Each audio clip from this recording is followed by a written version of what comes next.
From here on. And how about the chart shaping up? Well, Bala from cashthekiosk.com joins in. Hi, Jay. You believe that the markets could be looking to correct a little bit, maybe to the election day lows? Is that something you're working with? And also, Reliance Industries' underperformance is something that's giving you more conviction. Explain that to us. Yeah, that's right, Nigel. See, there are two possibilities for the markets at the moment. The momentum is saying that one more higher high is, it can accommodate one more higher high.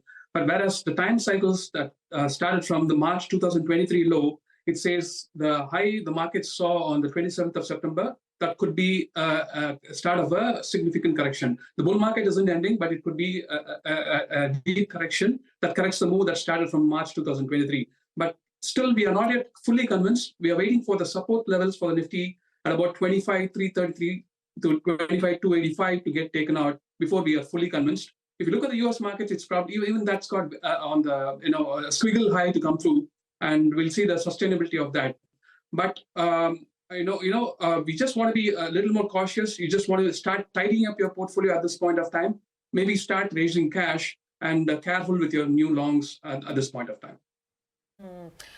Jay, hi, afternoon. Do you just want to expand on that? Because I think you did mention that the move could look at the post-election lows again. So I'm not sure, because the June 4 low was 21,880 thereabouts. So are you saying that could also be on the table, or what are the immediate next levels for the Nifty on the downside to watch?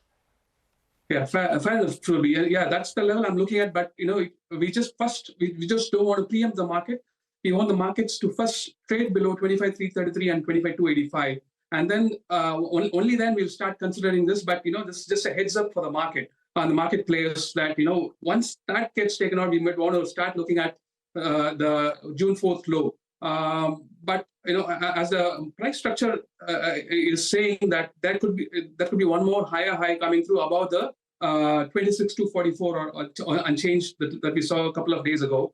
But the time is resisting it, and the underperformance of Reliance, like I pointed out, Nigel, I ran my Python code from 2000, and the 2021 top, the 2015 top, the 2010 top, and 2004 top, they all presaged with Reliance Industries lagging behind when the Nifty is clocking fresh 52-week highs. So this is just a signal at the point of time. It's not yet fully a committed signal. We want the markets to trade below supports, and intermediate levels before 21,280 is about first 25,300 and change, and then it's 22,600 and change.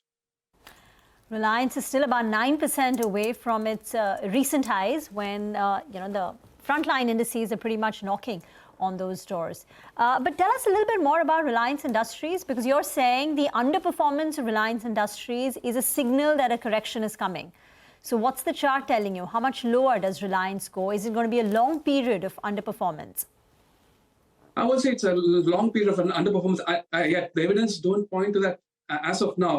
But it could be a significant correction. But if the markets were to drop below 2869 for Reliance, and it's already showing potential for about the June 4th low, that's about 2,700 and change.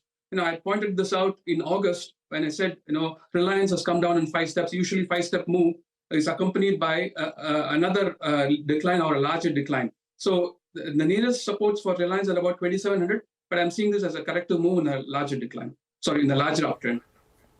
Just very quickly, we have 2 minutes before closing bell. Jay, the way commodities are moving, can't quite wrap my head around this. Oil has fallen 9-10% in September in 1 month. It's down some 16-17% in the quarter. Oil falling the way it is, gold rising, which is obviously a typical safe haven. Equities are also going up. I mean, I don't know, does it add up? Have you seen such big divergent moves across these asset classes, commodities and equities, in the recent past? It happens, Surbi, and it happened in 2008 too. But if you recall our conversation in April 2024, I said coffee is likely to replicate the move of cocoa, and likely to be the next coffee, likely to be next cocoa. And coffee has gone up 50%. From the Robusta coffee. If you look at the US Arabica coffee, that's gone up 35%. And if you look at today's price action in the Indian market, it's saying, T stocks are getting into action. And some of the T stocks have very interesting breakouts. And probably the message from the markets is that maybe if coffee is expensive, we're looking for tea, or maybe tea is also going to get expensive. I don't know the message, but tea stocks look pretty interesting. And this kind of divergent move usually occurs near one of the ending portions of the move. So that's another reason for you to be cautious. And gold might be ready to also pull back depending on the strength in the dollar. Dollar is likely to rally somewhere close to 102. The USD JPY is likely to rally more, somewhere close to 151. And oil very quickly, Brent, next target? Oil, as I said, on the 20th of August, oil is headed towards $55 per barrel.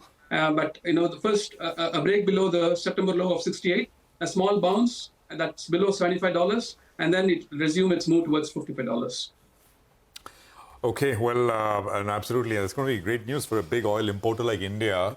But what it does is sort of sentiment out there in terms of risk assets, etc. That's another thing. But that's also another conversation.